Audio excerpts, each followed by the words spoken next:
typically men take their lives more than, anyone. And it's because we don't have a safe space, or we feel like people are going to judge us. We feel like if I open up about this, they're probably going to think less of me as a man. And it's very unfortunate. We got another topic coming up later on with similar story. Well, not similar story, but similar situation where this pain is held within. Yep. Come on. This pain was held within, and we can't, and no one is there to hear it. And I think that's a problem, especially with men. And we need to be more comfortable as men to go get help when you need it.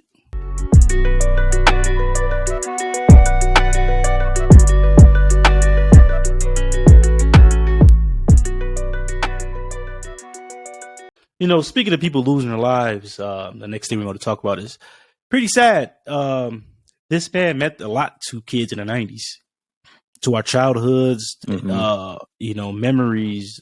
I remember running around the house acting like I'm the Red Ranger and my cousin was the Green Ranger, just all kinds of stuff. So we have Jason David Frank passed away about, a little less than a week ago. About a week ago. I believe he took his own life. Unfortunate situation, man. It sucks. It's something that I don't think anyone was prepared to hear. I was really sad. I mean, a straight up legend to everything, not just, Power Rangers, but as far as like TV in general. Like, he's a stand up guy. I know some people who met him personally. He was an MMA fighter too, wasn't he? He was a legit fighter. Yes. Yeah. He was a real fighter. He was a legit athlete, man. He wasn't just for show. He was a legit athlete. Yeah. Like you're saying, acting was his side gig. Hell yeah. Like you were saying, like, he's just a legend, just an inspiration to us in our early childhoods. Yeah, man. Yeah, it's just, it was hard news to hear. My wife had showed me on the phone, like, I see the picture of him, like, what the hell, what's going on? Is he in a new movie or something? And I read that he passed away, and it's just unfortunate, man. He's the greatest Power Ranger of all time. He's been multiple different variations of Power Rangers in multiple different generations. He still was showing up to the show. So much so that he had like a break in between like Power Rangers, and he came back when he was a lot more seasoned, a little bit older, but he was still able to do what Power Rangers do, man. Amazing actor. And he just brought more to, the Red Ranger, Green Ranger. And then I guess what was his final Ranger, like the Dino Thunder or whatever it was. Yeah, and then the White Ranger. Yeah. I believe that it's between a white and a green. It's the most iconic Rangers. Personally, my favorite Ranger is the green one. Just badass. But the White Ranger was really cool too. But I think a lot of people, we held a poll up for who was your favorite version of this, what favorite Power Ranger that he was, and I think the Red Turbo Ranger deserved a lot more credit. That was one of my favorite Power Rangers in general, the Red Turbo Ranger. So, but overall, man, he was I know people that knew him as well, met him at Comic-Cons, and he was just overall a great guy. No matter what he was going through in his personal life, people make mistakes. I'm not going to talk anything bad about the guy, but people make mistakes throughout their lives. I heard he was going through a divorce, but at the end of the day, like we said in our previous episode, life, you still have to live life, man. Like,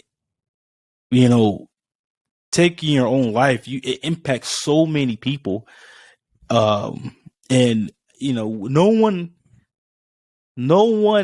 was in his shoes to tell him how he felt about things or what he was going through.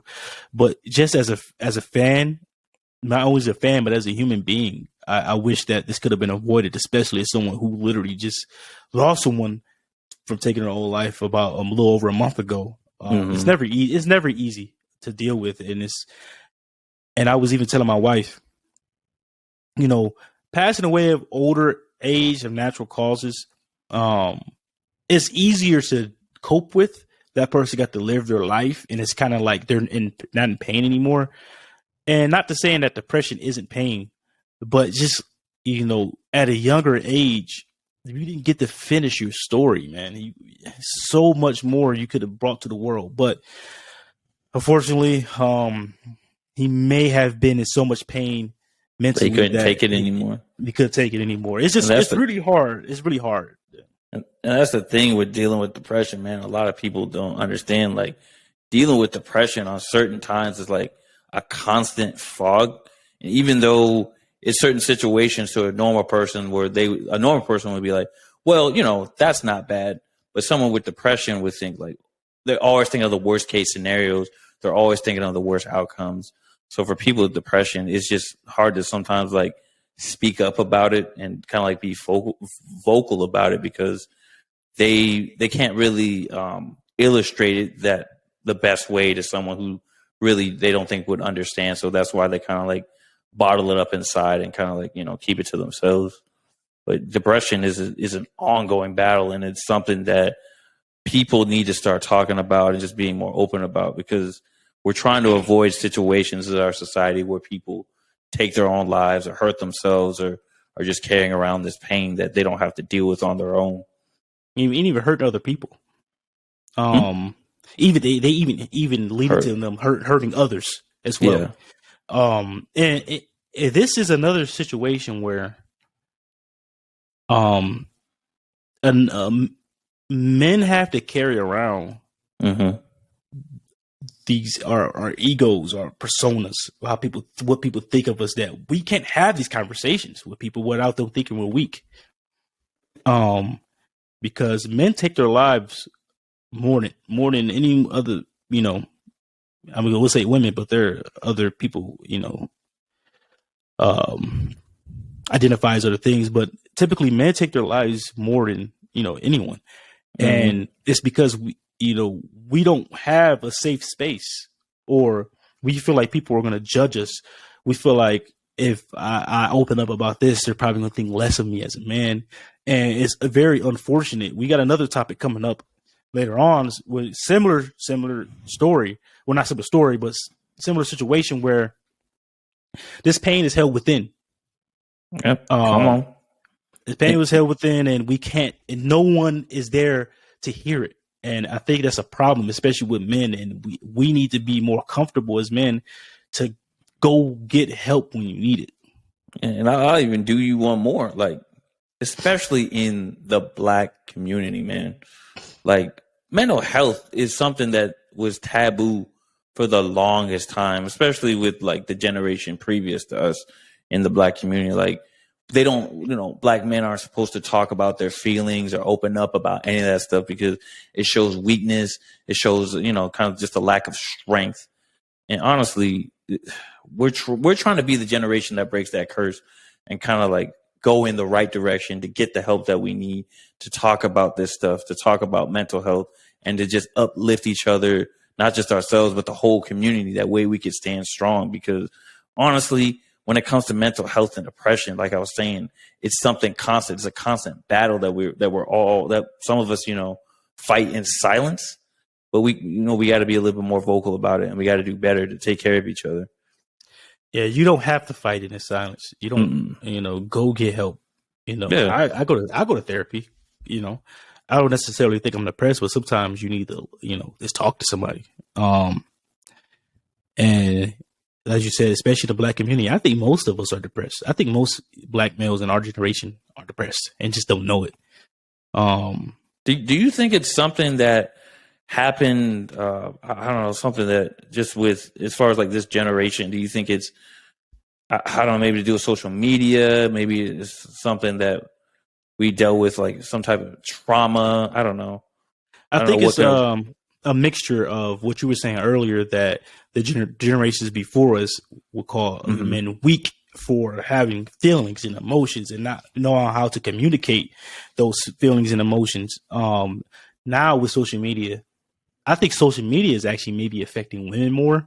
But with social media, I was telling my wife a couple of days ago that the reason I'm not on social media as much is because you see these people living these fake lives. Yep. And in reality, they're miserable. And the people that think their life is boring, the people that think those people's lives is so great, are the people that actually they wish they could be like. The people that you're looking at wish they could be like you. They have to fake it every day. And That's why I don't go to social media. It has people giving people a fake, what's the word I'm looking for?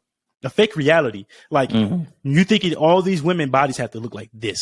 Yeah. You thinking all these men have to look like this. You think you think you have to look a certain way, act a certain way. People are basically, no one is being themselves anymore because you're trying to imitate somebody that you see online. Rather it's their relationship, rather it's how they carry themselves, rather it's how they talk. You're trying to replicate them instead of being yourself, causing you to not love yourself anymore, not like yourself for who you are anymore. That's why you're always going for this validation. It's always the validation that you're trying to seek from other people. But honestly, you need to just, like you're saying, love yourself, validate yourself, because no one's gonna love you like you love you, and no one's gonna respect you like you respect you. So why would you go searching for it from other people? Like, as long as you take care of yourself and your own mental stability, then you can get through anything, to be real. Absolutely, bro. That's why I tell people it's hard to knock me off my center because the only people that can really affect me are people that, like my wife, my daughter. Those are the things that can knock me off my center for a little bit because the love I have for them. And, you know, obviously parents, siblings, but it's really hard. Random people, there's nothing you can say to me that you will make me upset. Like, and that's the problem with people, especially with black men. A black man feels slighted or disrespected, and we straight shooting people. We want to fight. We got to be Mr. Macho all the time instead of, we don't know how to talk it out anymore. You think about a lot of gang violence that goes on.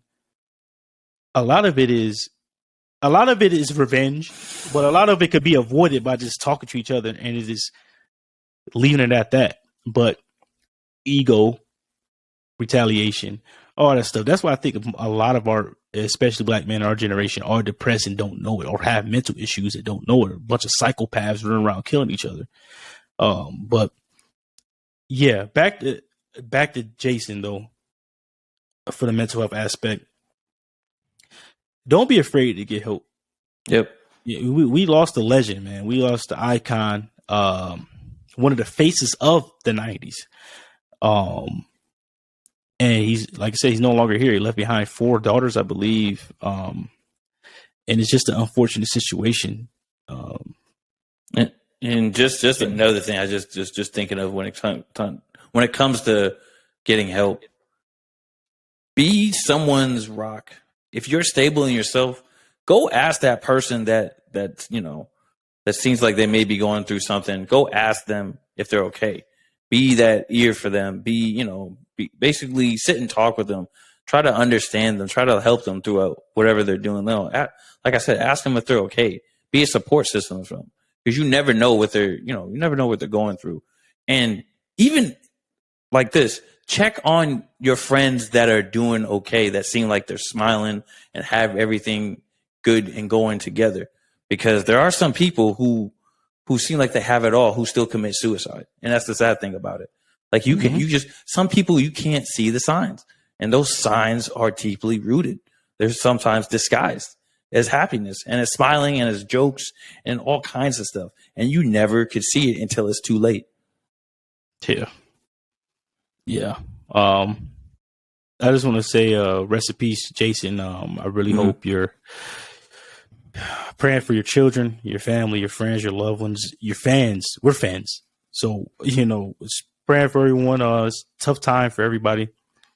I hope you're in a better place, man. I wish things could have been different, but you decided that, you can no longer deal with it here. But hopefully you're there in spirit, taking care of your babies. And you will be missed, brother. You're an icon, and we love you. Yes, sir. Absolutely. Rest in peace. Rest in peace. Yes, sir.